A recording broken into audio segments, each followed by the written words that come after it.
فطلقوهن لعدتهن وأحصوا العدة واتقوا الله ربكم لا تخرجوهن من بيوتهن ولا يخرجن إلا أن يأتين بفاحشة مبينة وتلك حدود الله ومن يتعد حدود الله فقد ظلم نفسه لا تدري لعل الله يحدث بعد ذلك أمرا فإذا بلغن أجلهن فأمسكوهن بمعروف أو فارقوهن بمعروف وأشهدوا ذوي عدل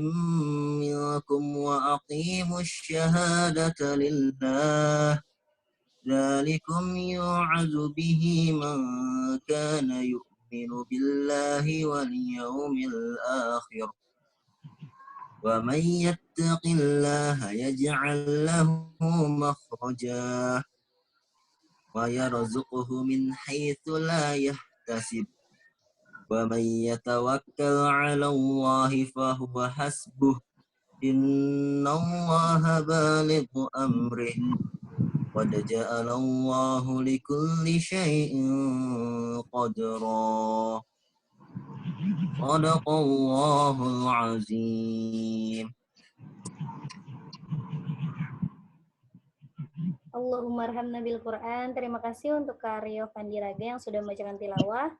Semoga mendapatkan pahala dari Allah Subhanahu wa taala, khususnya bagi pembaca dan umumnya bagi kita semua yang mendengarkan. Amin amin ya rabbal alamin. Amin. Nah, teman-teman, nanti kita punya kuis nih. Jadi di sini saya mau menginfokan dulu bahwa nanti adanya kuis. Hadiahnya itu berupa voucher GoPay atau OVO senilai Rp200.000 bagi 10 orang yang beruntung. Caranya gampang banget. Kita akan pilih 2 penanya tercepat dan juga untuk 2 penanya terbaik. Dan untuk 6 orang pemenang lagi, pertama kalian catat kata-kata atau kutipan dari acara. Lalu kalian upload di Snapgram sekreatif dan semenarik mungkin. Fotonya bebas, kemudian tag akun IG Forsima Bekasi. Tag 3 teman kamu, akun Instagram jangan di private. Oke, jadi itu caranya teman-teman. Semoga beruntung.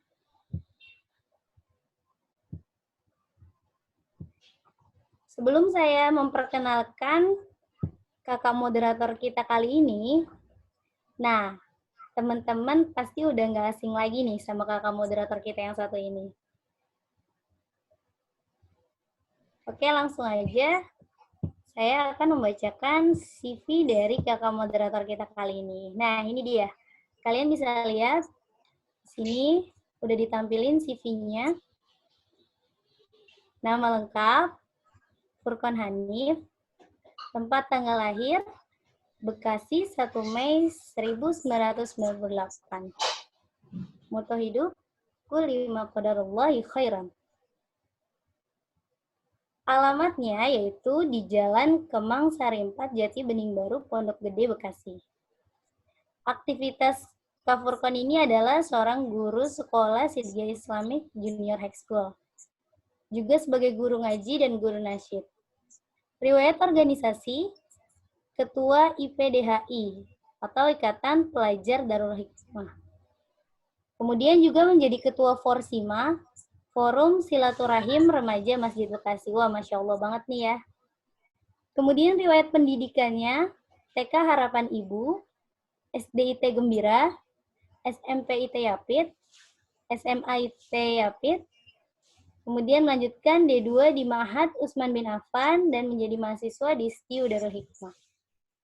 Ini Masya Allah banget nih prestasinya, banyak banget ya bisa dilihat dari list yang udah ditampilin. Juara 1 lomba azan sekecamatan Pondok Gede, juara 2 lomba nasid sekota Bekasi, juara 2 lomba nasid sekota Bekasi. Wah, banyak banget nih Masya Allah ya. Kalau gitu, kita langsung sambut aja deh nih moderator kita kali ini, yaitu Kak Furqon. Halo, Assalamualaikum Kak Furqon. Waalaikumsalam warahmatullahi wabarakatuh. Masya Insyaallah. Allah. Gimana kabarnya Kak Resti?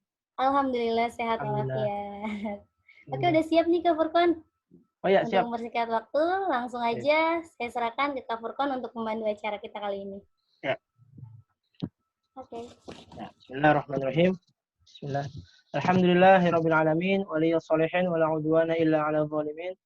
Assalatu wassalamu ala sayyidil gharil muhajjalin imamul muttaqin wa ala alihi wa sahbihi wa tabi'in amma ba'd.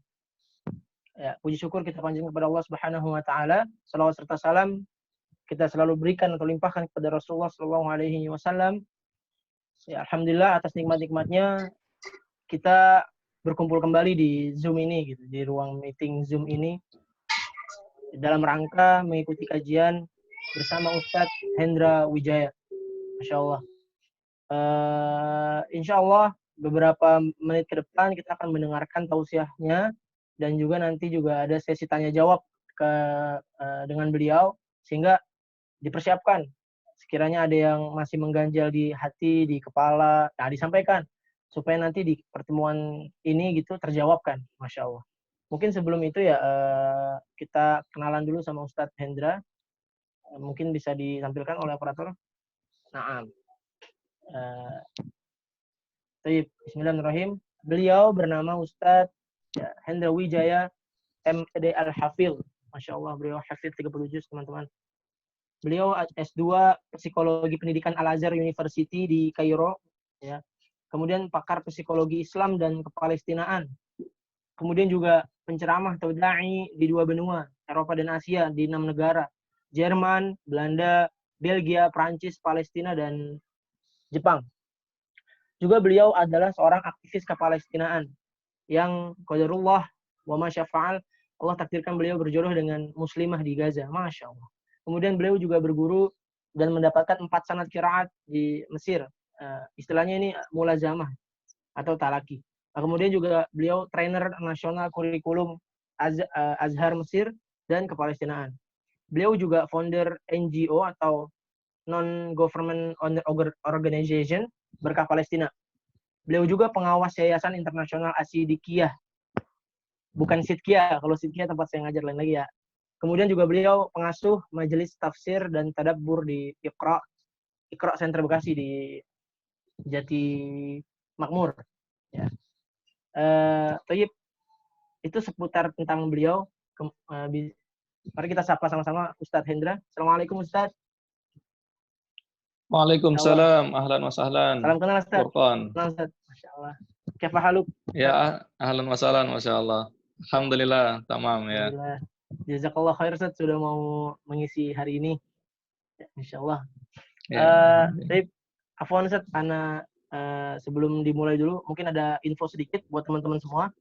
Bahwasanya ini acara mentoring JBB, ya teman-teman, memang memiliki acara rutinan gitu. Dia setiap pekan biasanya, nah gitu kan. Cuma ini mentoring gabungan ini sebetulnya yang mengadakan adalah mentoring JBB, guna untuk merangkul teman-teman remaja di sekitaran Jatibening Baru gitu. Jadi kalau memang ada teman-teman yang tertarik mengikuti mentoring JBB, bisa dihubungi admin, ya admin ntar insya Allah kalau memang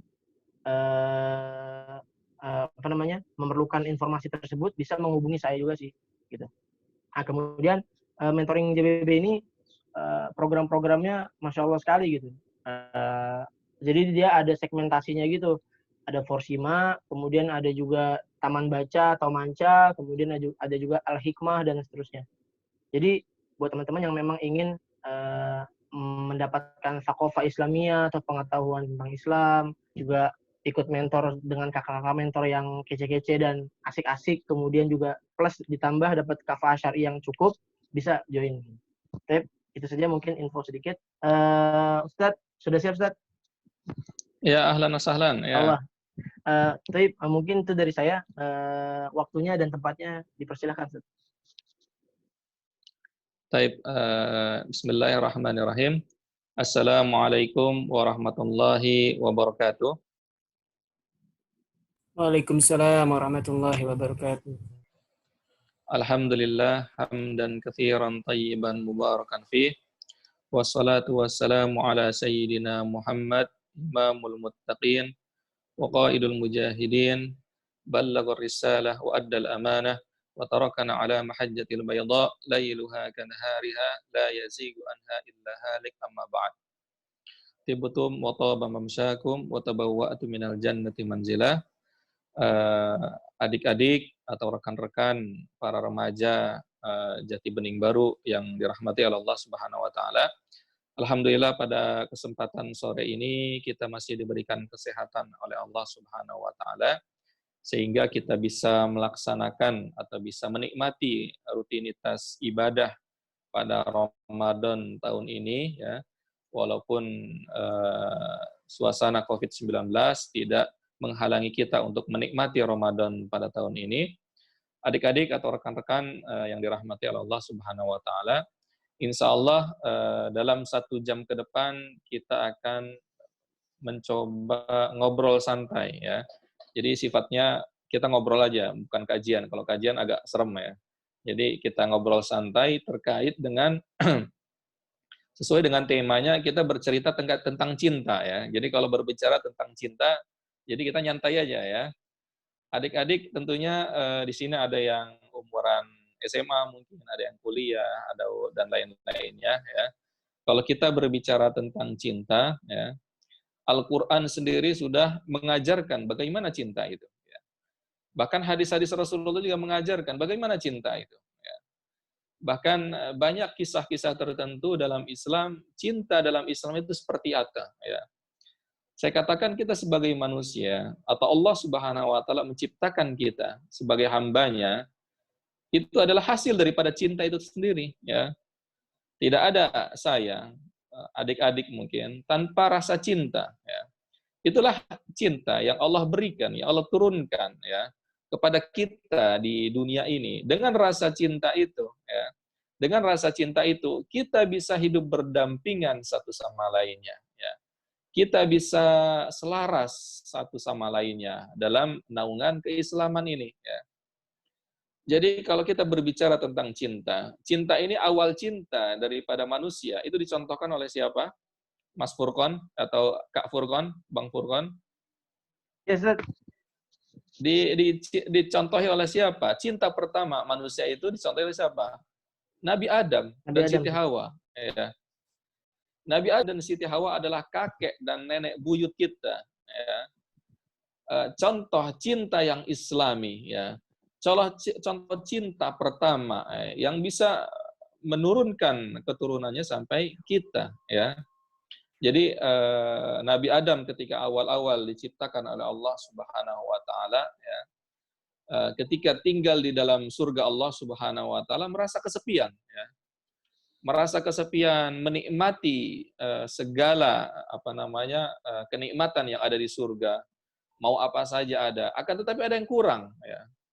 Ya, ada yang kurang dari Nabi Adam. Tidak tahu Nabi Adam, pokoknya ada yang kurang saja, gitu kan. Makanya ada iklan apa sih namanya? Nggak ada lo, nggak rame gitu. Apa sih iklan apa itu? Iklan rokok ya kalau nggak salah ya. Ikan kopi, oh iya. Nggak ada lo, nggak rame katanya. Jadi dalam iklan tersebut lucu juga gitu kan. Dia terdampar 3 orang, terdampar di pulau tertentu gitu kan. Lalu dia mendapatkan, ini iklan ya, namanya iklan ya, maksudnya bohong-bohongan gitu kan. Lalu ada jin katanya, kamu minta apa? Orang pertama mengatakan, saya pengen pulang ke rumah saya. Hanya kling, dia kembali ke rumahnya. Orang kedua, ini lagi gitu kan, saya ingin kembali ke rumah saya, kling gitu kan, sudah megang kasur dan lain-lainnya. Tapi orang ketiga kebingungan gitu kan, waduh nggak ada lo, nggak ada rame. Kata dia minta katanya, kembalikanlah teman-teman saya lagi katanya. Balik lagi teman-teman dia gitu kan. Jadi inilah bahwa cinta tadi hanya bohong-bohongan ya kalau cerita tadi namanya iklan. Tetapi yang ingin saya ambil dari sini adalah bagaimana seorang manusia itu perlu orang lain ya. Perlu orang lain yang yang menutupi kekurangan dia. Ya. Oleh karena itu Allah SWT menciptakan siapa untuk menjadi pendamping Nabi Adam? Hawa. menciptakan Siti Hawa, ya, menciptakan Hawa, ya, dari tulang Nabi Adam, ya. Makanya ini sangat menarik. Setelah Siti Hawa ini diciptakan oleh Allah Subhanahu wa taala dari tulang rusuknya Nabi Adam, berarti ada isyarat tertentu dari Allah Subhanahu wa taala bahwa seorang Adam, bahwa dengan seorang Hawa itu harus hidup berdampingan, ya. Karena kenapa? Karena Siti Hawa diciptakan oleh Allah Subhanahu wa taala dari tulang rusuknya, tulang rusuk yang kiri, ya. Berarti kan untuk saling untuk saling berdampingan dalam hidup. Dan tentunya Nabi Adam adalah seorang laki-laki dan Siti Hawa itulah awal mula jenis kelamin dan Siti Hawa adalah perempuan. Dan Nabi Adam seorang laki-laki, di balik keistimewaan daripada seorang laki-laki, di balik kelebihan daripada seorang laki-laki, masih ada kelemahannya. Kelemahan itulah yang ditutupi oleh Siti Hawa, ya. Begitu juga perempuan, ya, atau Siti Hawa, ibunda kita, nenek moyang kita mempunyai berbagai macam kelemahan, itu ditutupi oleh Nabi Adam alaihissalam. Dari cinta inilah lahir keturunan-keturunan sampai kepada kita, ya.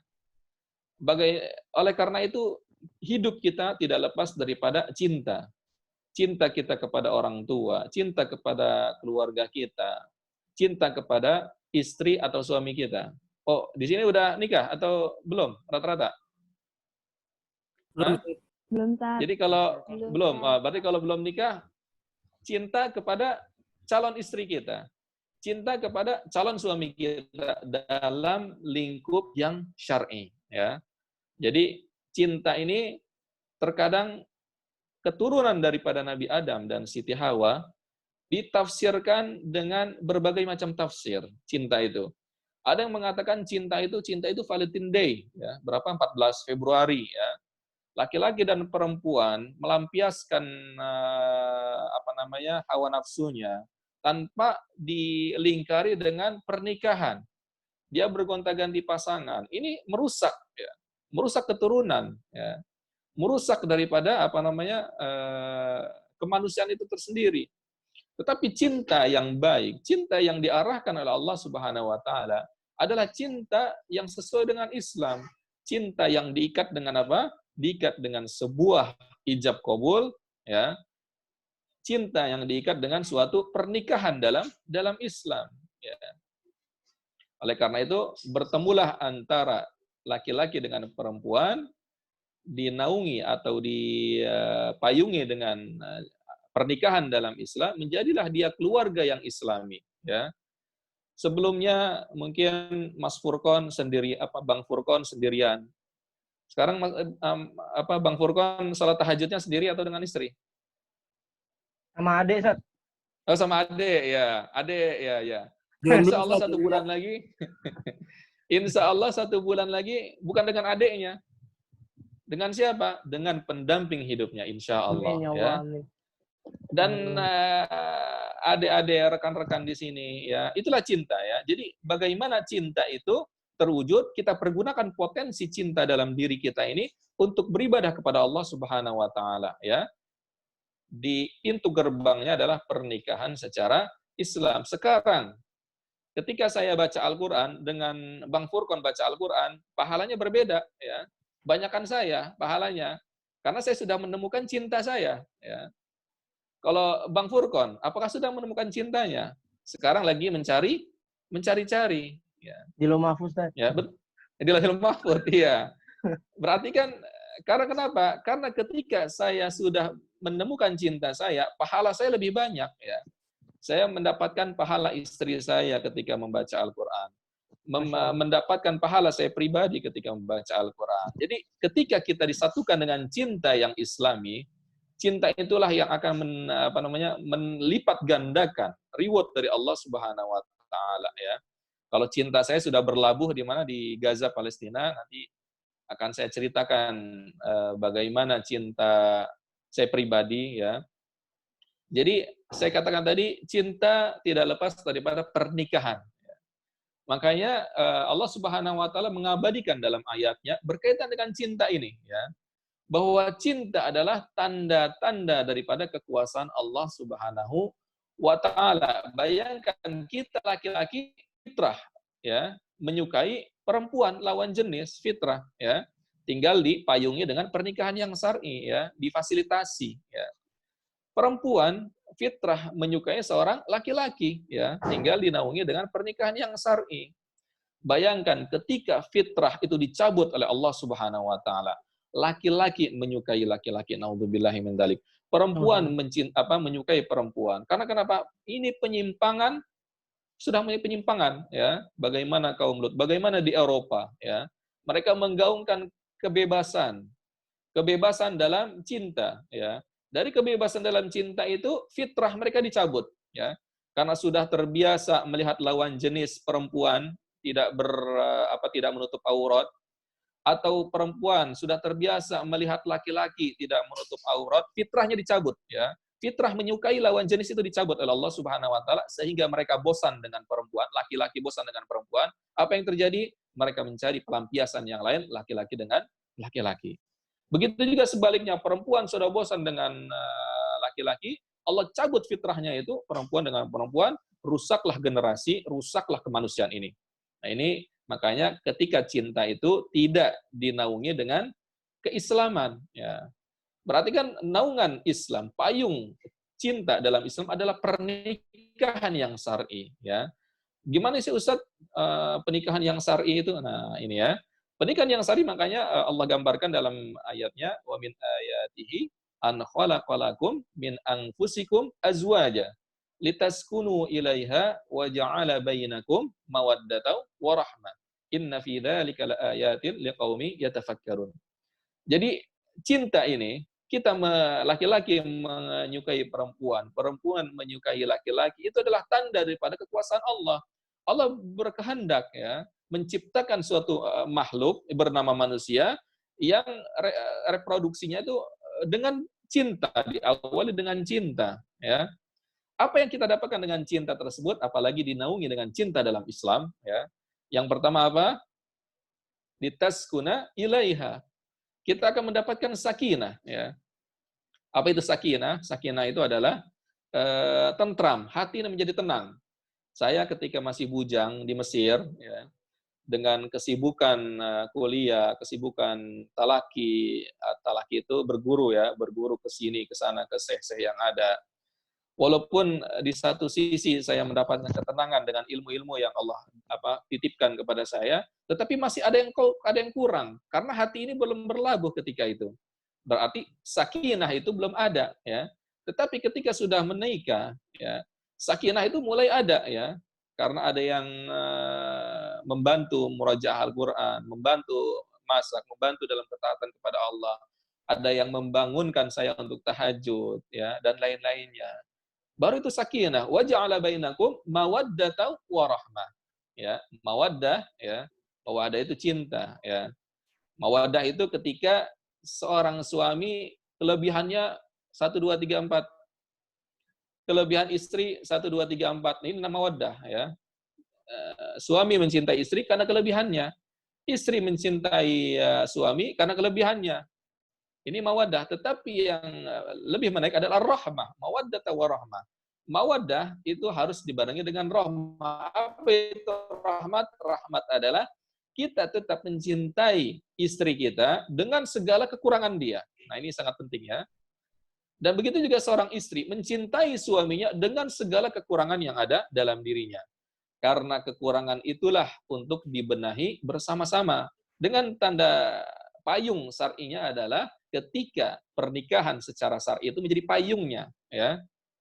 Bisa saja seorang ketika sudah menikah Bang Furqan ternyata istri saya seperti ini kekurangannya. Duh, saya ngambek lah gitu. Enggak juga ya. Tetapi dengan kekurangan yang ada itu dibenahi bersama-sama, itu namanya rahmah. Atau begitu juga istrinya Mas Furqan, ternyata Mas Furqan kalau tidur ada suara yang serem gitu. Ya, apa itu namanya? Suara merdu. Suara merdu ya.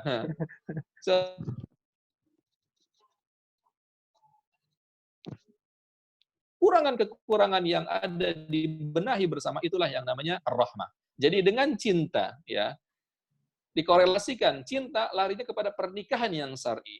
Dari pernikahan yang syar'i akan menghasilkan 3 hal. Sakinah, yaitu hati kita yang menjadi tenang, ya. Makanya nanti tentunya akan berbeda, ya.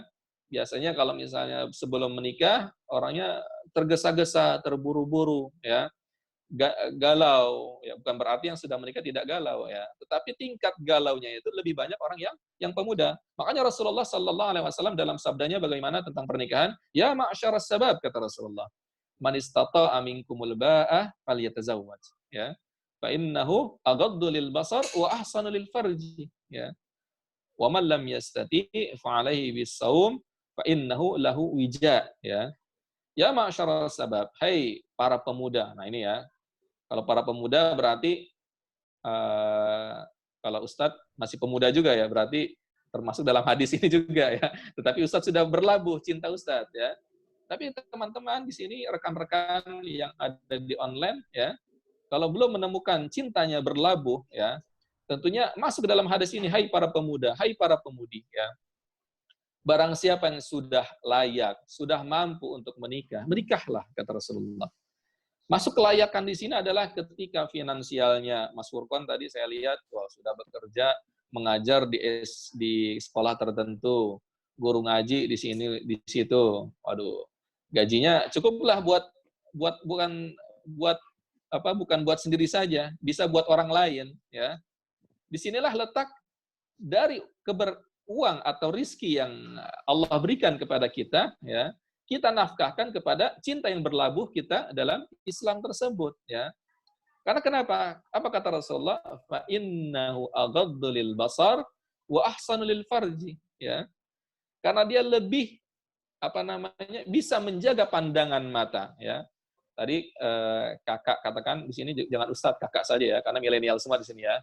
Kakak katakan bahwa dari laki-laki menjadi fitrahnya suka dengan perempuan. Begitu juga perempuan suka dengan laki-laki, ya. Dengan pernikahan tersebut, aghaddu lil basar, saya sudah punya istri, ngapain saya melihat perempuan yang lain lagi, gitu kan? Dan wa ahsanu lil farji, bisa menjaga hawa nafsu kita daripada hal-hal yang tidak diinginkan, ya, dari pernikahan ini, ya. Makanya suatu ketika Rasulullah SAW berkata kepada Sayyidina Ali, ya Ali, lakal ula niyah. Nah ini ya, dalam pandangan mata, ya. Makanya ada nasidnya ya. Mungkin Bang Furqon tahu nasidnya. Pandangan mata, gimana Bang Furqon ya? Nggak tahu. Selama ini tahu saya tahu. Ku mencari-cari. Terus apa? Insan yang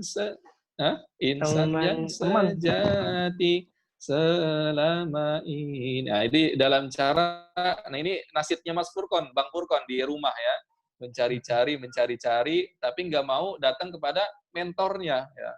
Kalau datang ke mentornya, bilang, mau saya carikan dong istri yang soleha, langsung dicarikan. Tapi nggak mau datang Mas Furqon, Bang Furqon ya.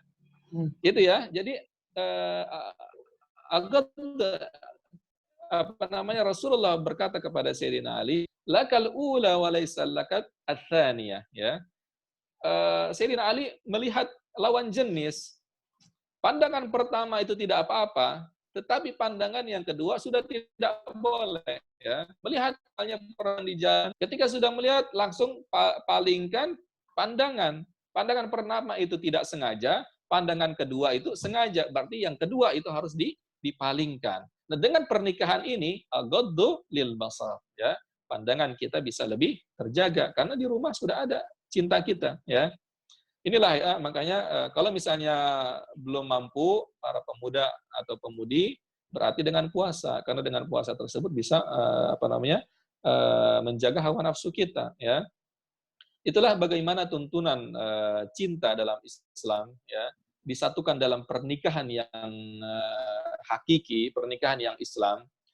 Banyak cerita-cerita, bahkan Rasulullah Sallallahu Alaihi Wasallam itu disatukan dengan cinta, ya. Rasulullah istrinya siapa? Khadijah, ya, Siti Khadijah, ya. Bagaimana pertemuan kalau misalnya rekan-rekan, adik-adik membaca buku Sirah Nabawiyah, bagaimana Rasulullah menikah, ini sangat luar biasa. Rasulullah Sallallahu Alaihi Wasallam disatukan dengan Siti Khadijah dengan cinta yang luar biasa, dengan cinta yang tulus, ya. Jadi ketika Rasulullah Sallallahu Alaihi Wasallam beranjak umur sekitar 20 sekian, dewasa, ya. Ketika itu Rasulullah menjadi pedagang dan kebetulan berdagang atau menjadi berniaga barang dagangan siapa? Barang dagangan daripada Siti Khadijah. Siti Khadijah ketika itu adalah agen perdagangan, ya. Jadi seperti mudharabah seperti itu, ya. Dari barang dagangan Siti Khadijah, Rasulullah ditemani dengan salah satu budaknya Siti Khadijah pergi ke Syam untuk menjual barang dagangan daripada Siti Khadijah. Ternyata dari cara berdagang Rasulullah itu sangat jujur, amanah, dan akhlak terpuji daripada Rasulullah SAW terpancar di situ. Ya. Sampai budak ketika Siti pulang ke Mekah, ditanyakan Siti Khadijah kepada budaknya, bagaimana si Fulan itu? Nabi Muhammad itu ketika itu belum menjadi nabi. Ya. Muhammad itu luar biasa, pemuda yang siddiq, pemuda yang jujur dan lain-lainnya. Sampai disitulah cinta pertama, bercik-bercik cinta dari siapa? Siti Khadijah kepada Nabi Muhammad Sallallahu Alaihi Wasallam. Ya, jadi kalau misalnya rekan-rekan baca sejarahnya, ini romantis, ya. Akhirnya Siti Khadijah berbicara kepada sepupunya itu yang melamar siapa? Nabi Muhammad. Ya, makanya zaman sekarang rata-rata yang melamar siapa? Laki-laki dulu, ya.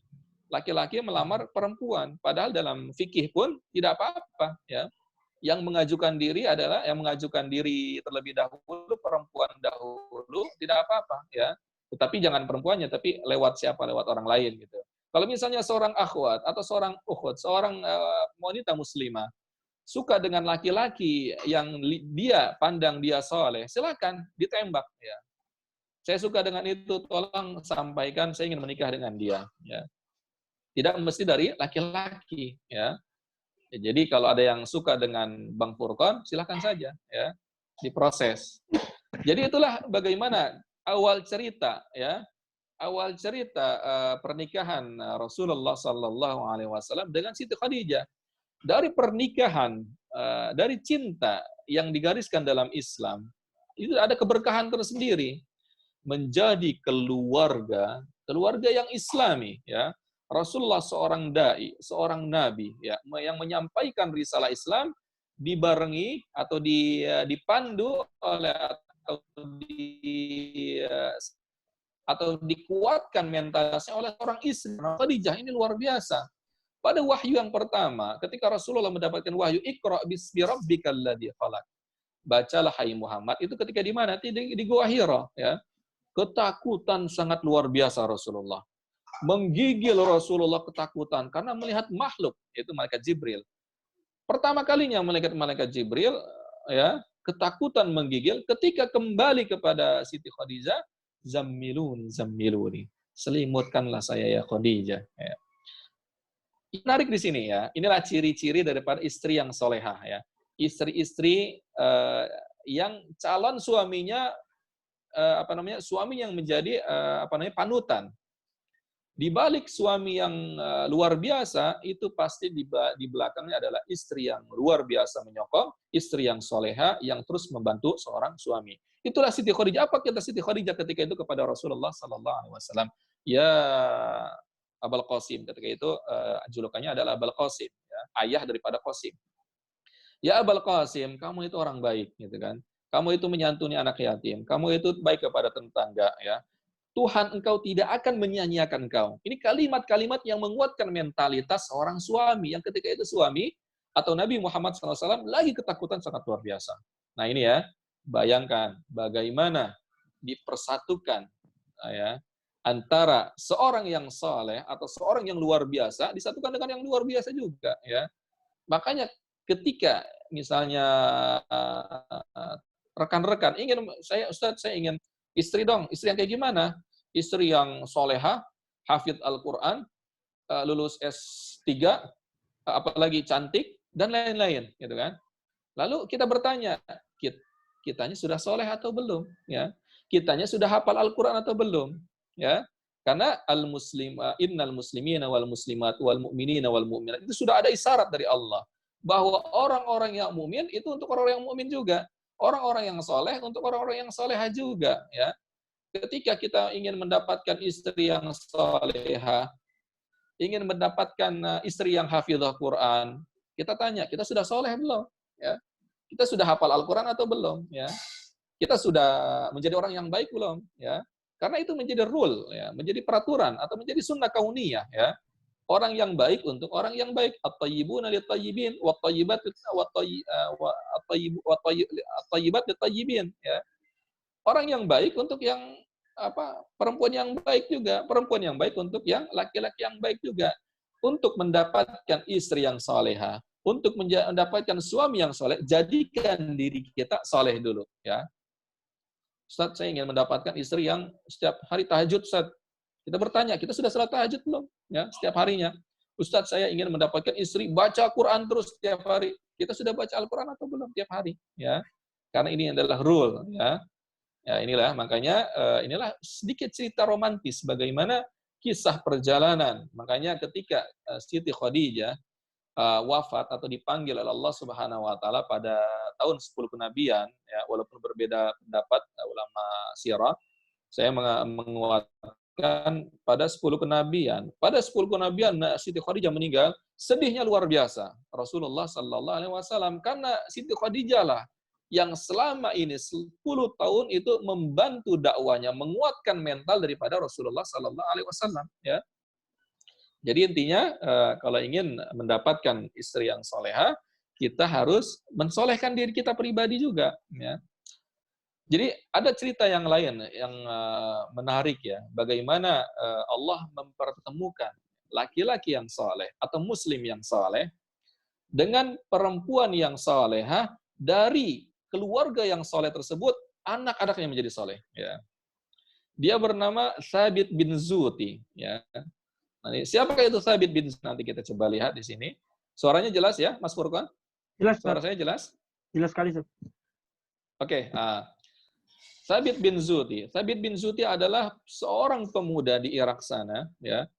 Dia orang yang saleh, ya. Suatu ketika dia berjalan di samping sungai. Sungainya bukan sungai Ciliwung seperti kita, ya. Sungai Ciliwung atau sungai apa yang di Bekasi ini, Kalimalang, ya. Kalau ada apel, berani nggak Mas Furqan ngambil lalu dimakan gitu? Kalau Enggak, saya nggak karena air berani, ya. kotor. Karena air kotor, ya. Ya. Tapi kalau zaman dahulu, air di sungainya jernih. Ya. Lalu dilihat oleh Thabit bin Zuti, ada apel yang hanyut, ya. Diambillah apel tersebut, lalu dimakan apel tersebut karena airnya masih bersih, ya, ketika itu, tidak seperti air seperti sekarang, ya. Dimakanlah apel tersebut, ketika satu gigitan dia ingat, ini apel siapa ini, ya? Ini apel pasti ada yang memilikinya, ya. Bukan punya saya, bukan punya saya. Akhirnya dia takut kepada Allah, ya. Karena kenapa? Minuman atau makanan yang dia masukkan ke dalam mulut dia, yang itu tidak halal baginya, itu akan menjadi daging yang apa? Daging yang haram. Ketika daging yang tumbuh dalam diri kita, daging yang haram, bagaimana doa kita akan dikabulkan oleh Allah Subhanahu wa taala.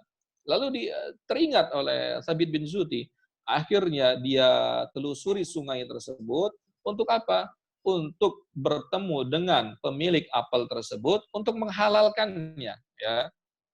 Ditelusurilah sungai tersebut, ya. Ditelusuri sungai tersebut oleh Thabit bin Zuti, ya. Thabit lah, ya, supaya tidak, ya, Thabit bin Zuti, tepatnya Thabit banyak, ya, Thabit bin Zuti. Ditelusurilah sungai tersebut dan didapat dengan berjalan, anggaplah perjalanan yang panjang, didapatilah ada kebun apel ternyata. Didapati di sana ada kakek-kakek, ya. Hai kakek, saya telah memakan apel engkau, ya. Tolong halalkan apel tersebut. Oh, hai pemuda, apel tersebut atau kebun apel ini bukan milik saya hanya bekerja di sini. Pemilik kebun ini itu jauh di sana, di gunung sana. Anggaplah kalau misalnya rumahnya rekan-rekan di JBB, jadi Bening, rumahnya sana di Serpong. Kalau zaman sekarang pakai busway atau pakai motor, pakai mobil. Zaman dulu jalan kaki, ya.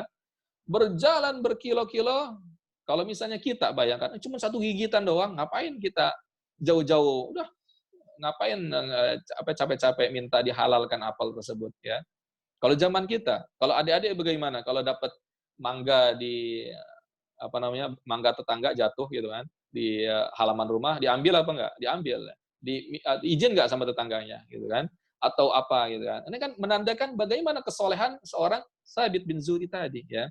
Setelah berjalan berkilo-kilo, dapatilah seorang rumah, ada orang tua juga di situ. Hai orang tua, saya pemuda memakan apel di sini. Tolong halalkan apel tersebut. Orang tua pun kaget gitu kan. Kagetnya kenapa? Luar biasa, ya. Ada seorang pemuda gara-gara keceplosan makan apel, ya. Dia ingin menghalalkannya. Berarti kan orang tua tersebut bisa menyimpulkan bahwa pemuda ini adalah pemuda yang saleh. Pemuda yang takut kepada Allah Subhanahu wa taala. Pemuda yang tidak mau makanan atau minuman yang masuk ke dalam diri dia sesuatu yang haram. Dia tidak mau.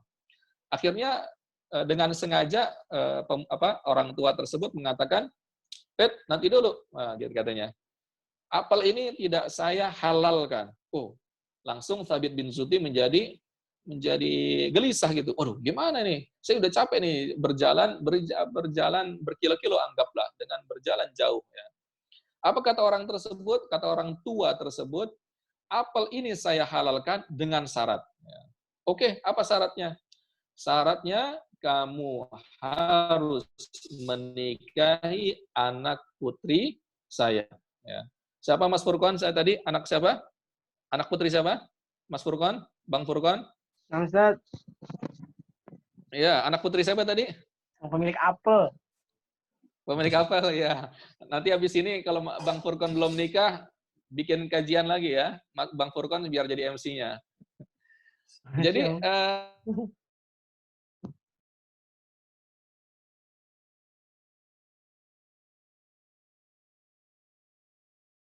anak putri saya tidak bisa mendengar 3 hal, ya. Langsung sontak seorang pemuda bernama Thabit bin Zuti, aduh gimana ini? Saya nikah sama perempuan, dia tidak bisa melihat, tidak bisa mendengar, tidak bisa berjalan juga, cacat berarti, ya. Dia bergejolak dalam hati dia, tetapi karena ketakwaan, karena ketakutan sekali lagi, ketakutan karena apa? Thabit bin Zuti takut apel tadi menjadi daging yang haram, ya. Karena tidak dihalalkan. Ya gimana lagi? Untuk menjadi halal saya harus menikahi putri tersebut. Akhirnya menikahlah Thabit bin Zuti dengan siapa? Sang putri pemilik apel tersebut.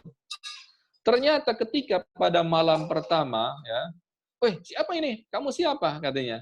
Kata Thabit bin Zuti, saya anak tukang apel, katanya. Saya tukang apel. Ah, bukan, katanya. Kenapa? Kata pemilik apel, perempuan tersebut adalah cacat, tidak bisa berjalan, tidak bisa melihat, dan tidak bisa mendengar. Sedangkan yang saya di hadapan saya, perempuan yang cantik. Gitu ya. Akhirnya apa kata perempuan tersebut?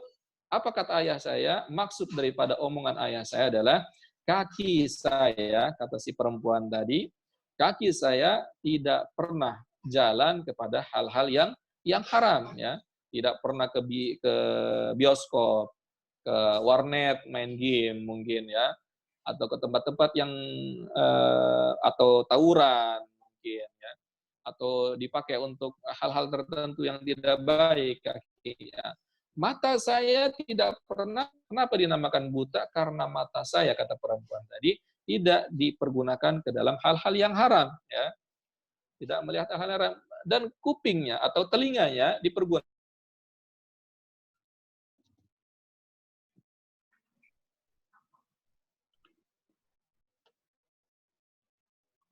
Sebentar ya. Halo, Mas Furqan? Siap. Sebentar, ada tamu ya. Oke. Siap. Masya Allah.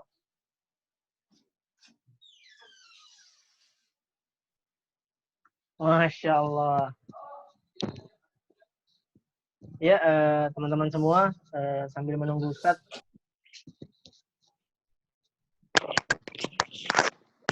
Baik, alhamdulillah.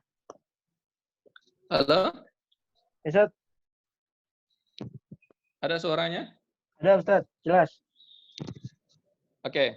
Akhirnya menikahlah antara pemuda yang soleh, Sabit bin Zu'i, dengan putri yang solehah. Allah temukan dengan cinta tadi, lahirlah anak yang solehah. Siapa anaknya tadi? Anaknya adalah Nu'man bin Sabit bin Zu'i. Siapa itu Nu'man? Ada yang tahu di sini? Nu'man anaknya Sabit. Berarti kan anaknya dari pernikahan antara laki-laki yang soleh dengan perempuan yang soleh tersebut, Allah berikan keberkahan terhadap anak-anaknya. Bernama Nu'man. Nu'man ini adalah Abu Hanifah. Ya. Siapa itu Abu Hanifah? Abu Hanifah adalah salah satu imam madhab. Ya. Salah satu yang madhab atau madhab fikihnya dipakai sampai sekarang. Ya. Jadi keberkahan tersebut sampai kepada anaknya. Anaknya menjadi orang yang soleh, anaknya menjadi ahli fikih, ya, anaknya menjadi ahli agama, ya, yang sampai ilmu anaknya itu dipakai sampai zaman sekarang. Ya. Oleh karena itu, kalau ingin keberkahan dalam hidup kita, kita tidak lepas daripada bagaimana kita mencari istri yang salehah atau suami yang saleh. Ustaz, bagaimana caranya? Itu tadi yang pertama tadi saya katakan. Bagaimana kita mensolehkan kita pribadi dahulu, ya. Kita solehkan diri pribadi dahulu, insya Allah Allah akan giring kita dengan sesuai dengan kita. Yang kedua tentunya tidak lepas daripada kita istikharah dengan istisyarah, ya. Apa itu istikharah? Istikharah adalah meminta petunjuk Allah dengan salat sunnah 2 rakaat, 4 rakaat silakan saja. Allahumma inni astakhiruka bi'ilmika. Ya Allah, saya beristikharah, saya meminta petunjuk Engkau. Apakah Bang Furqan ini layak buat saya, ya? Bagus untuk agama saya, bagus untuk dunia saya, ya. Nanti dengan istikharah tersebut nanti ada ketenangan, ya. Atau ada tenang atau tidak, itu dari istikharah. Dan yang kedua istisyarah. Kita istisyarah meminta nasihat kepada guru-guru kita, ya, kepada mentor kita mungkin, ya, kepada orang tua kita mungkin, ya. Jadi dengan istisarah, dengan istikharah tersebut kita mendapatkan ketenangan, mudah-mudahan Allah berikan keberkahan, lalu menikah. Setelah ya, menjaga adab-adab Islami, berusaha untuk apa? Menjadikan keluarga miniatur Islam ada di rumah kita, ya. Kalau sekarang masa COVID-19 ini tentunya dengan kita sering di rumah,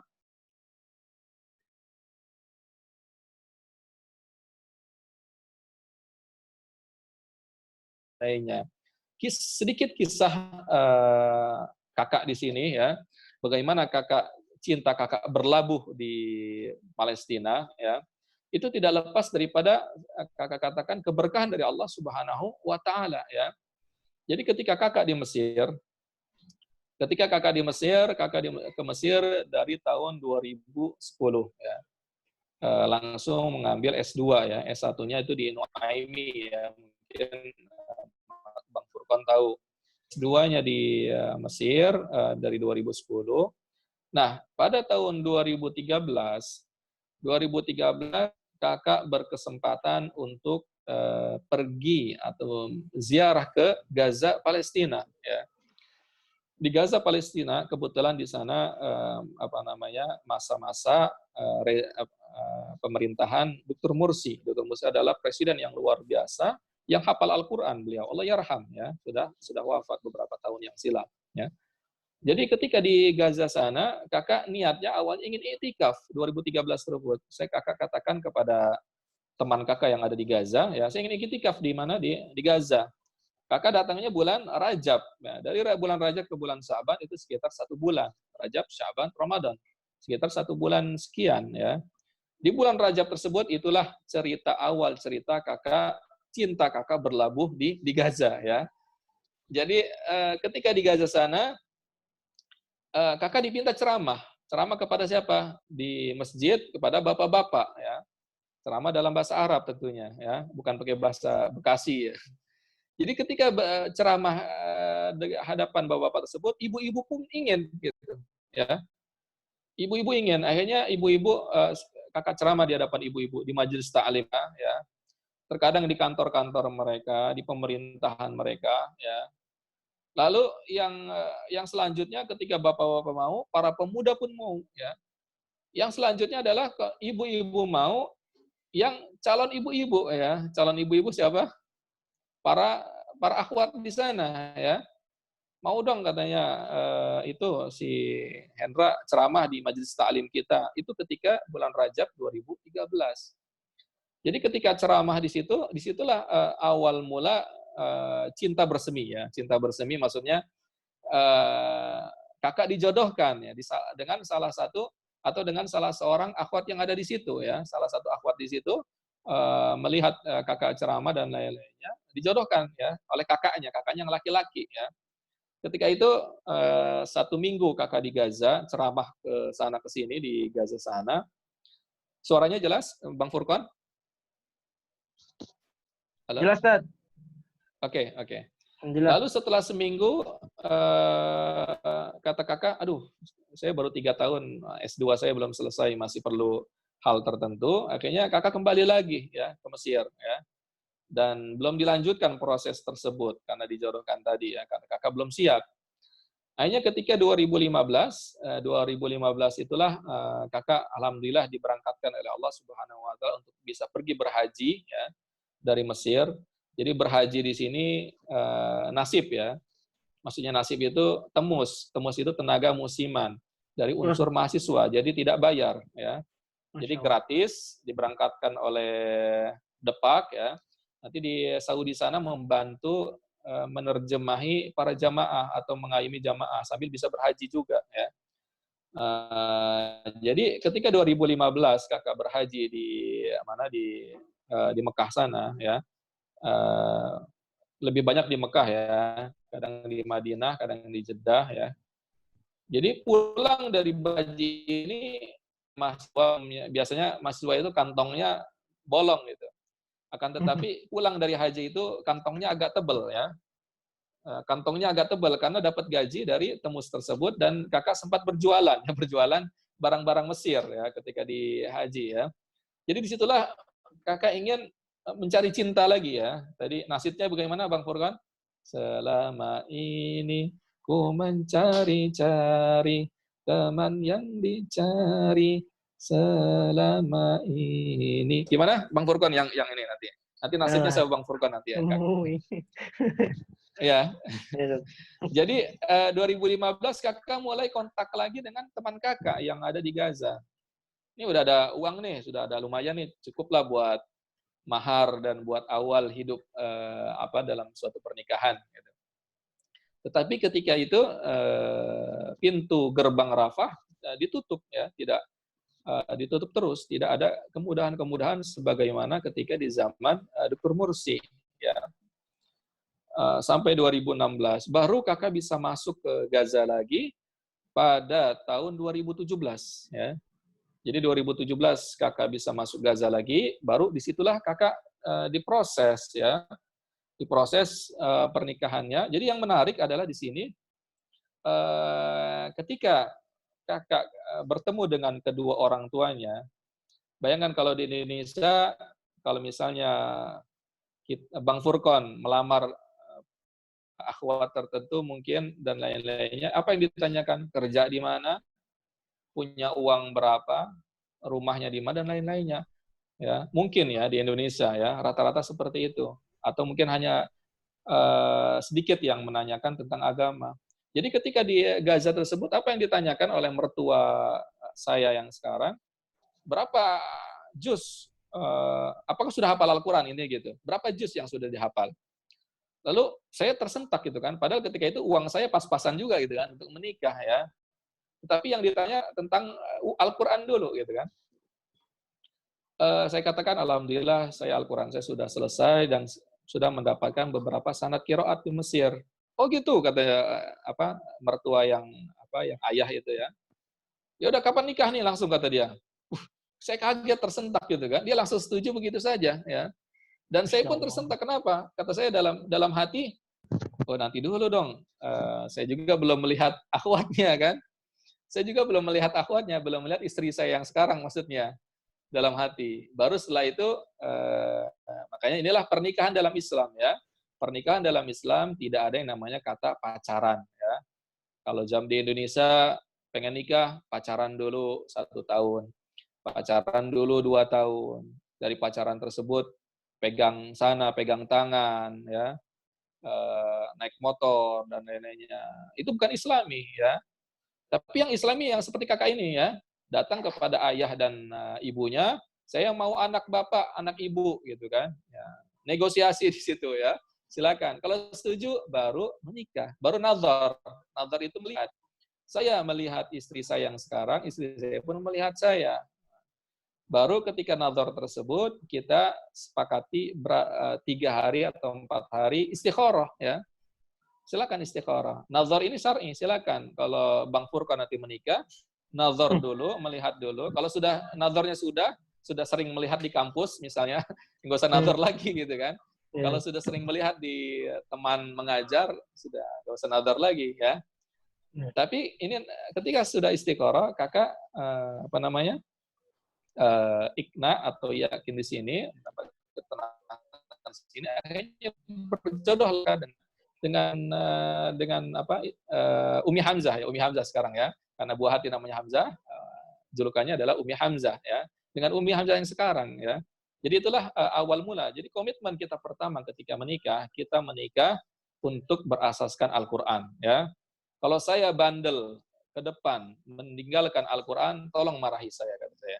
Saya pun akan memarahi engkau ketika engkau tidak berinteraksi dengan Al-Quran dengan banyak. Makanya sempat saya membuat status di Facebook kakak ya berkaitan dengan ini, sampai yang like itu bisa sampai 1000 sekian ya. Sampai tadi pagi kakak dipinta mengisi kajian di Jember, Jawa Timur ya, bercerita tentang keberkahan Al-Quran ya. Keberkahan. Salah satunya cerita tentang ini ya, bagaimana ketika awal menikah dulu Ummu Hamzah baru hafal 15 juz ya. Kakak ketika itu maju mundur, namanya seorang pemuda ya, tentunya idealis, pengen yang 30 juz juga sama dengan kakak agar bisa murojaah bareng dan lain-lainnya. Maju mundur, akan tetapi Allah tetapkan hati kakak untuk bisa menikah dengan Ummi Hamzah, dan Ummi Hamzah pun ketika ini berkomitmen akan segera menyelesaikan hafalannya ya. Alhamdulillah ketika sudah menikah dan 1 tahun di Gaza, kita kembali lagi ke Mesir, percepatan Al-Quran Ummi Hamzah sangat luar biasa. Itu kakak tuliskan, kakak tuangkan dalam Facebook kakak ya. Sampai tadi pagi minta kajian kan di Jember, Jawa Timur, bercerita tentang hal ini ya, tadi pagi sekitar jam 10. Ketika baru pulang sampai Indonesia pun, dari Mesir, dari Indonesia terus percepatan. Beberapa bulan kakak di Indonesia dapat amanah dakwah ke Eropa ya. Di Eropa tersebut Ummi Hamzah di Indonesia tentunya kan ditinggal dengan Hamzahnya ya. Kakak tinggal itu di rumah Quran yang ada di Masjid An-Nur, dekat Masjid An-Nur itu ya. Di situ di rumah Quran itu. Akhirnya ketika pulang kakak sudah selesai hafalan Al-Qur'annya ya. Makanya kadang kakak berikan hadiah gitu kan, karena sudah beli hafal Al-Quran. Beberapa bulan kemudian kakak mendapatkan amanah Ramadan tahun lalu tepatnya, dakwah ke Jepang pada bulan Ramadannya. Ketika pulang tersentak lagi, sudah bisa memungkinkan 5-7 juz ya. Makanya ketika di Facebook tersebut dalam beberapa bulan kemudian bisa memungkinkan sudah sampai 12-13 juz ya. Dan sekarang pun terus berlanjut ya. Itulah tulisan sampai kakak katakan alhamdulillah ini semuanya karunia dari Allah Subhanahu wa taala, alhamdulillah. Mudah-mudahan sebagaimana Allah menyatukan kakak dengan Ummi Hamzah dan keluarga kecil kakak di sini, Allah satukan kembali di surganya kelak ya. Begitu juga rekan-rekan adik-adik ya.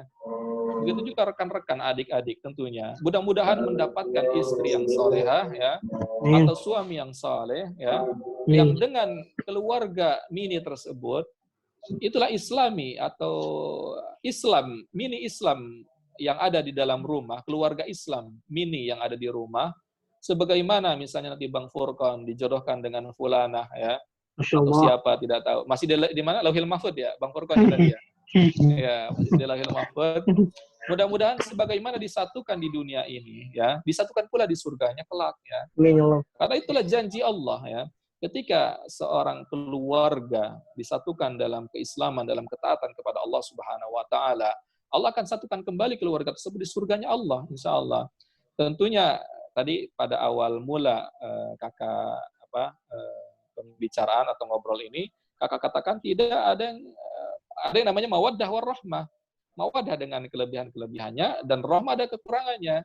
Kekurangannya jangan kita umbar kepada orang lain ya. Kekurangannya hanya cukup kita yang tahu. Kekurangan suami cukup istri yang tahu.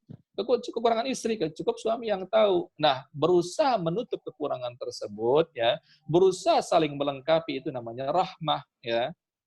Tetapi payung dari ini semua adalah pernikahan dalam Islam disatukan dalam ketaatan kepada Allah Subhanahu wa taala ya. Makanya kakak dengan Umi Hamzah di rumah ya, dengan masa Covid-19 ini tidak lepas daripada Al-Qur'an. Yuk kita sholat tarawih bareng-bareng gitu kan.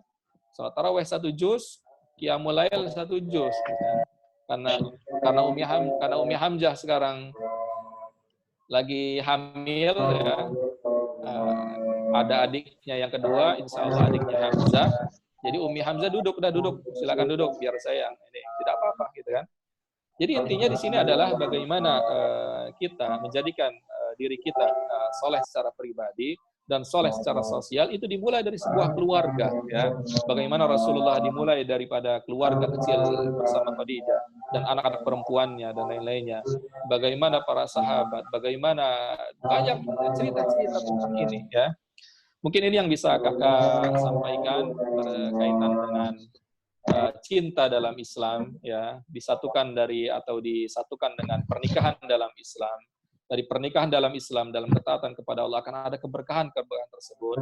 Mohon doanya dari adik-adik semua, mudah-mudahan kehidupan kakak dengan Umi Hamzah dan keluarga diberkahi oleh Allah Subhanahu wa taala dan disatukan kembali di surganya insyaallah. Jazakumullah khairan, itu yang mungkin bisa kakak sampaikan. Assalamualaikum warahmatullahi wabarakatuh. Waalaikumsalam warahmatullahi wabarakatuh. Jazakallah khair Ustaz atas penyampaiannya. Baik, mungkin langsung saja teman-teman semua kita tiba pada sesi tanya jawab. Mungkin bisa melalui Zoom group chat ini begitu, atau kalau yang radio itu bisa melalui nomor yang tertera yang ada di grup mentoring acara, atau juga bisa saya bacakan, bisa dicatat 0813 1565 5535. Saya ulang ya. 0813 1565 5535. Bisa bertanya di situ ya. Tapi pertanyaan pertama ada yang masuk di Zoom group chat, Masya Allah. Ya, dari Kak Arum. Oh ya, saya yang bacakan Ustaz. Ini pertanyaan. Ya. Jadi teman-teman pertanyaannya boleh diketik ya. Boleh diketik, boleh langsung ngomong, berinteraksi langsung dengan Ustaz. Pertanyaan pertama dari Kak Arum Fatimah dari Remaja Masjid Al-Hikmah. Beliau bertanya tentang seperti apa tata cara ta'aruf sesuai syariat Islam yang baik dan benar. Tafadhol, Ustaz. Oke, tata cara ta'aruf yang sesuai dengan tata cara Islam. Tadi kakak sudah sampaikan ya, bagaimana Rasulullah menikah dengan Siti Khadijah, bagaimana tadi sahabat atau para sahabat atau seorang soleh bernama Thabit bin Zuti menikah ya, atau bagaimana kakak menikah tadi kakak sudah ceritakan. Intinya dalam Islam tidak ada yang namanya pacaran ya sebelum menikah. Pacaran adalah setelah menikah ya. Setelah menikah silakan pacaran, mau di taman atau di mana jalan-jalan. Tapi sebelum menikah tidak ada pacaran. Yang ada adalah ta'aruf. Apa itu ta'aruf? Ta'aruf adalah perkenalan ya. Kalau misalnya Bang Furqan ingin menikah, berarti kan supaya sesuai dengan syariat Islam, bagaimana caranya? Mencari istri yang soleha, bertanya kepada mentor-mentor ya, mentor-mentor yang ada di JBB, tolong carikan saya. Nah, mentor-mentor tersebut tentunya sudah menikah kan dengan istrinya. Nah, istrinya pasti akan mencarikan, nih ada Bang Furqan ingin nikah nih, tolong kriterianya apa? 1, hafal Al-Quran. 2, cantik. 3 lulus S1, 4 ini, 5 ini, 6 dan lain-lain ya. Nanti mentor tersebut mencarikan lewat istrinya, oh dapat nih, ada nih ya dari ujung sana gitu kan. Nanti dipertemukan. Ketika dipertemukan, pertama biodata dulu. Kalau sudah biodata, sudah serak antara Bang Furqon dengan calonnya itu, baru bertemu ya. Bertemu muka ya. Bang Furqon melihat sosok akhwat tersebut, akhwat pun melihat sosok daripada Bang Furqon ya. Jadi ada chemistry kan. Wah, ternyata Bang Furqon luar biasa gitu kan. Ya, luar biasa apa nih? Luar biasa gantengnya gitu kan, gitu kan. Insyaallah. Atau mungkin Bang Furqon melihat seorang akhwatnya, waduh cantik banget gitu kan. Udahlah nggak usah istiqoroh lagi gitu kan, nggak usah istiqoroh lagi. Wah, tetap harus istiqoroh ya, Bang Furqon ya, jangan buru-buru ya. Enggak. Walaupun cantik, tetap istiqoroh ya. Siap. Istiqoroh kesepakatan antara Bang Furqon dengan akhwat tersebut 3 hari atau 4 hari, silakan disepakati ya. Nanti hasil istiqoroh tersebut disampaikan kepada mat comblangnya tadi, mentor tadi. Oke, cocok ya. Kalau cocok berarti jodoh namanya. Kalau sudah jodoh, kapan hari pernikahan ya? Ya udah kita nikah bulan depan gitu kan, kata istrinya. Kata Bang Furqon, jangan minggu depan dong, besok aja gitu kan. Oh, jangan dulu ya. Mereka kesepakatan ya, silakan saja. Nah, itulah pernikahan dalam Islam ya. Jadi dimulai dengan ta'aruf biodata ya. Ada mat comblang. Mat comblang ini adalah mentor ya. Mentor ini tentunya punya punya istri atau suami ya, yang tentunya punya jaringan ya. Jaringan istrinya punya jaringan seorang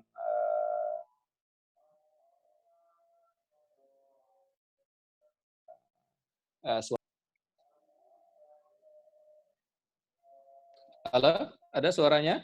Ada, Ustaz. Oke. Makanya tadi Bang Furqon mengajak ya kepada rekan-rekan di Jati Bening, ayo yang ingin bergabung dengan mentoring ya, mentoring di Jati Bening, daftarin ke Bang Furqon ya.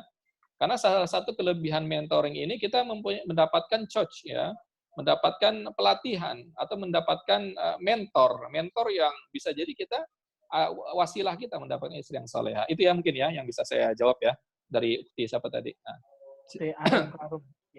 Iya. Silakan yang selanjutnya. Selanjutnya ada dari Kak Mia Amelia. Bismillah, Ustadz mau tanya. Setelah sholat istikharah, itu ada ketenangan dalam hati. Apakah itu petunjuk dari Allah? Setelah itu, apakah ada petunjuk-petunjuk yang lain? Bisa. Ya, jadi istikharah ini adalah minta petunjuk kepada Allah Subhanahu wa taala. Jadi intinya, walaupun banyak cerita-cerita tentang ini, akan tetapi intinya daripada salat istikharah adalah ketenangan batin. Misalnya Bang Furqon, ya, dijodoh ada perempuan cantik banget gitu kan. Tetapi ternyata agama dia kurang baik ya. Dia cantik tapi agama tidak baik. Ketika salat istikharah, aduh dia cantik nih, tapi agamanya nggak baik. Kan bimbang hati kan? Hati ini bimbang ya. Nah, ketika bimbang itu belum ada titik istikharah. Tetapi akhirnya Allah mantapkan hati Bang Furqon ketika itu, jangan didulukan cantiknya, tetapi didulukan apa? Agamanya, ya. Karena Rasulullah bersabda bagaimana? Tunkahul mar'atu li arba'in, ya. Limaliha, wali hasabiha, wali jamaliha, wali diniha. Fadfar bidzatid din batyadak. Perempuan itu dinikahi 4 hal, ya. Dari hartanya dia, dari nasabnya dia, keturunan dia maksudnya. Yang ketiga adalah dari kecantikan dia, yang keempat karena agamanya. Pilihlah karena agamanya. Akhirnya Bang Furqon dari hadis ini mantap. Saya tidak mau dia, gitu. Walaupun dia cantik seperti dan lain-lain gitu, tapi agamanya tidak baik. Nah, ini namanya kemantapan ya. Tetapi ada yang lain ya, ternyata kecantikannya biasa-biasa saja ya. Tapi agamanya luar biasa. Aduh, dia cantiknya biasa-biasa saja gitu kan. Tetapi Allah mantapkan hati Bang Furqon untuk memilih dia karena agamanya. Bismillah, saya menikahi dia karena agamanya dia. Ya, makanya dalam hadis tersebut, fazfar bidzatid din, pilihlah agamanya, kamu akan dapatkan keseluruhannya. Ya, ternyata benar setelah Bang Furqon menikahi dia, menikahi karena agamanya, ya, menikahi karena agamanya, ternyata kecantikannya luar biasa, bertambah ya, seorang istri.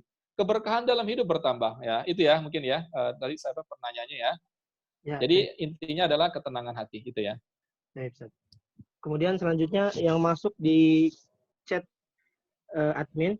Assalamualaikum, saya Adi dari remaja Masjid An-Nasil di Sarigaperi, Kompleks Sarigaperi.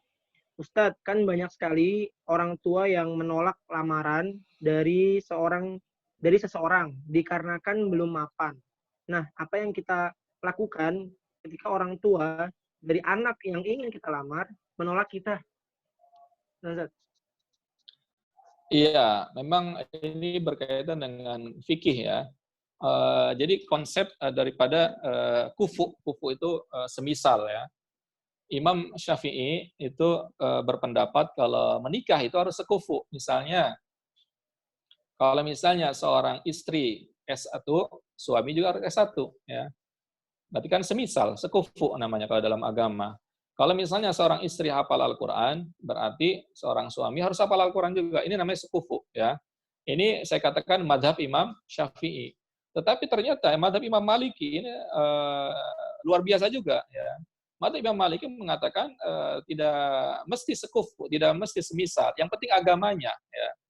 Kalau misalnya seorang istri hafal Al-Quran, ternyata seorang suaminya baru hafal 1 juz, tetapi agamanya luar biasa, itu tidak apa-apa bagi mazhab Imam Maliki. Ya, berarti kan di sini kalau dilihat dari kacamata fikih, kita melihat bagaimana penolakan daripada seorang ayah tersebut. Ya, misalnya ayah tersebut dia menolak karena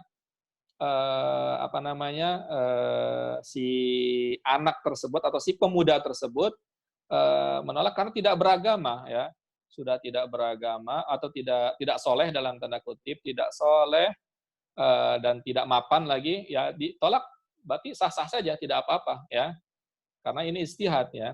Tetapi kalau misalnya ya, pertanyaan tadi ya dari Mbak atau Arum tadi ya, kalau misalnya si pemuda soleh ya, hafal Al-Quran, dia soleh dan lain-lainnya, akan tetapi dia belum mapan. Ya. Nah ini saya katakan di sini, kalau kita melihat dari kacamata madhab Imam Maliki, ini tidak dibenarkan, ya, karena yang dilihat dari pernikahan itu yang pertama adalah agamanya, ya, bukan dari kemapanannya, ya, dari kemapanannya. Kalau misalnya seorang ayah tersebut menolaknya karena hal tersebut, ini tidak dibenarkan ya. Tetapi kalau misalnya dari hal yang lainnya ya, dari hal yang lainnya, kalau misalnya dia punya pendapat misalnya walaupun dia soleh akan tetapi dia belum mapan, karena tidak mapannya tersebut kesolehannya tadi masih belum mantap gitu. Dalam tanda kutip masih bisa berubah karena kondisi ekonominya. Nah ini tidak apa-apa ditolak ya. Dengan catatan apa tadi, si pemuda tadi solehnya pun masih gonjang-ganjing, dalam tanda kutip masih belum konsisten kesolehannya. Karena faktor ekonomi juga belum mapan ya. Takutnya nanti setelah menikah kesolehannya malah turun, itu tidak apa-apa ditolak ya. Tetapi kalau misalnya pemuda tersebut solehnya sudah konsisten, ya, solehnya sudah konsisten dan dia belum mapan, ya, tetapi dengan kesolehannya tersebut nanti dilihat, diprediksikan ketika sudah menikah akan ada keberkahan tersendiri. Nah ini termasuk aib, ya. Jadi di sini kita melihat bagaimana pemuda tersebut ya. Jadi kita tidak bisa menyalahkan seorang orang tua 100% dan tidak juga bisa membenarkannya. Kita lihat dulu ya kacamata daripada pemuda tersebut. Apakah dia soleh sudah konsisten? Kalau dia soleh sudah konsisten, dalam tanda kutip bukan konsisten tidak ada salahnya, maksudnya adalah konsisten dia bagus gitu ya. Berarti aib ya atau tercela ya, tercela ketika menolak lamaran dia ya. Tetapi ketika solehnya itu masih galau, dalam tanda kutip masih belum soleh-soleh amat, dan finansialnya pun masih belum bisa mumpuni, dan dikhawatirkan setelah menikah karena ekonomi dan lain-lainnya kesolehannya malah pudar, tidak apa-apa ya ditolak ya. Itu ya. Jadi barometer di sini adalah kesolehan daripada si pemuda tersebut ya. Entah dia konsisten dengan kesolehannya atau tidak. Ya itu ya. Mungkin itu ya. Yang lain, ahlan wa sahlan. Lanjut Ustaz. Ukhti Balkis. Bismillah Ustaz, saya mau bertanya. Pertanyaannya, apakah kita diperbolehkan untuk memilih kriteria pasangan? Ini mungkin maksudnya selektif dalam memilih mungkin. Selektif dalam memilih. Iya, justru memang sangat selektif kita ya. Kalau tidak selektif, kita tidak, namanya manusia pasti mempunyai idealisme ya. Jadi idealisme itu silakan, apalagi pemuda ya. Misalnya ukti pengen, saya ingin kriteria suami saya yang hafal Al-Qur'an, beribadah, salat 5 waktu, ini dan ini dan ini dan itu. Silakan idealisme ya. Selektif itu sangat bagus ya. Akan tetapi di lapangan kita tidak bisa, terkadang apa yang kita inginkan tersebut tidak sepenuhnya bisa kita cari ya. Makanya dalam hidup kita antara idealisme dengan realita itu harus disinkronkan ya. Anggaplah contohnya Ustadz ya atau kakak ya. Kakak ingin apa tadi? Akhwat yang hafal Al-Quran 30 juz, akan tetapi mendapatkan yang 15 juz. Ya, berarti kan antara idealisme dengan realita yang ada. Akan tetapi kakak nikmati di situ, kakak jalani itu tersebut, proses tersebut, dan alhamdulillah Allah memberikan kemudahan terhadap Umi Hamzah untuk sesuai dengan yang kakak inginkan, yaitu hafal 30 juz ya. Berarti silakan dijaga selektif tersebut, kriteria suami idaman silakan, atau kriteria istri yang soleheh idaman, kriteria istri yang idaman silakan saja. Akan tetapi pasti akan mendapatkan yang namanya realita di lapangan. Nah ini perlu disinkronkan, ambil jalan tengahnya, jangan sampai karena kita terlalu idealis, ya saya harus mendapatkan kriteria yang seperti ini, ya. Yang akan terjadi apa? Dia tidak akan menikah, ya, kan tidak mendapatkan hal yang menjadi tujuannya, yang dicita-citakannya, ya, karena yang sempurna itu tidak ada yang sempurna manusia, tidak ada istri yang sempurna atau suami yang sempurna. Jadi silakan idealisme itu dijaga, akan tetapi harus disinkronkan dengan realita di lapangan. Ya. Terlalu menjaga idealisme, takutnya tidak nikah-nikah karena tidak mendapatkan yang diimpikan. Ya, harus disinkronkan dengan realita. Ya, ya. Ahlan, yang lain? Terakhir mungkin atau bagaimana? Ini Ustaz, ada yang masuk terakhir, semoga tidak ada lagi.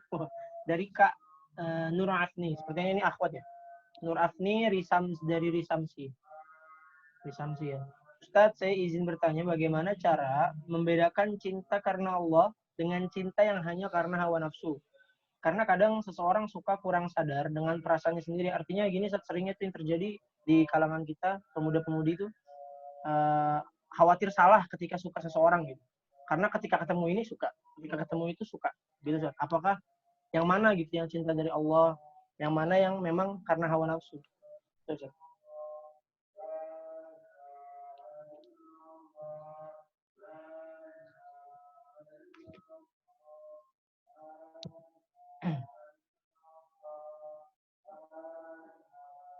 Mungkin perlu dikontrol dan diarahkan ya. Innan nafsal ammaratum bisu. Jadi hawa nafsu ini rata-rata menyuruh kepada hal yang kejelekan, akan tetapi harus kita arahkan kepada yang kebaikan. Makanya ketika kita anggaplah memilih seorang istri ya dari sisi perkenalan atau ta'aruf tadi, atau istri melihat calon suami, pasti kan yang dilihat di situ kecantikan, ya kan? Misalnya Bang Furqon, saya contohnya Bang Furqon terus nggak apa-apa ya.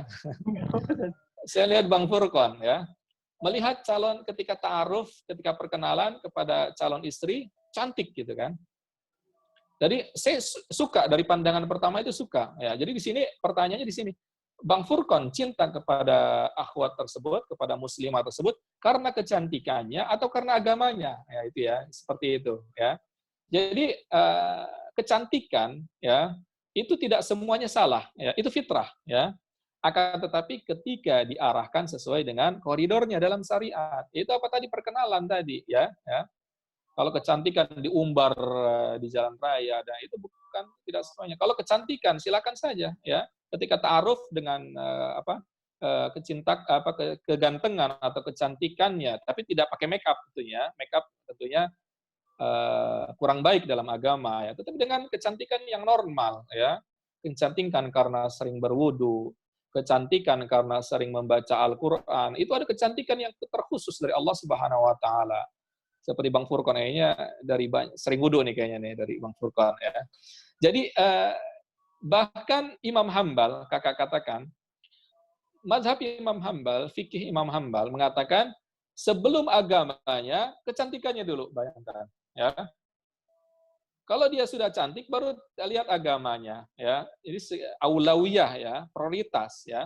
Kalau mayoritas ulama mengatakan, lihat agamanya dulu, baru yang lainnya lihat. Ya. Kalau agamanya sudah bagus, lihat kecantikannya, lihat kesuksesannya, lihat dalilnya. Tapi agamanya dulu, kalau mayoritas ulama. Tetapi yang menarik daripada mazhab Imam Hambal adalah yang dilihat yang pertama kali adalah kecantikannya dulu, ya. Kecantikannya dulu, baru lihat agamanya. Berarti kan ini kecantikan adalah sesuatu yang hak fitrah, ya. Jadi silakan saja mencari yang cantik, ya. Akan tetapi harus dibarengi dengan yang beragama, ya. Tetapi miyar yang pertama adalah agama, ya. Berarti kan cinta karena Allah, silakan saja. Ketika dia cantik, semakin bercinta, ya. Sah-sah saja, gitu kan. Atau seorang istri melihat suaminya ganteng, gitu kan, dan beragama, semakin cinta kepada Allah, melihat kegantengan suaminya, semakin cinta, semakin bisa menjaga diri. Ngapain saya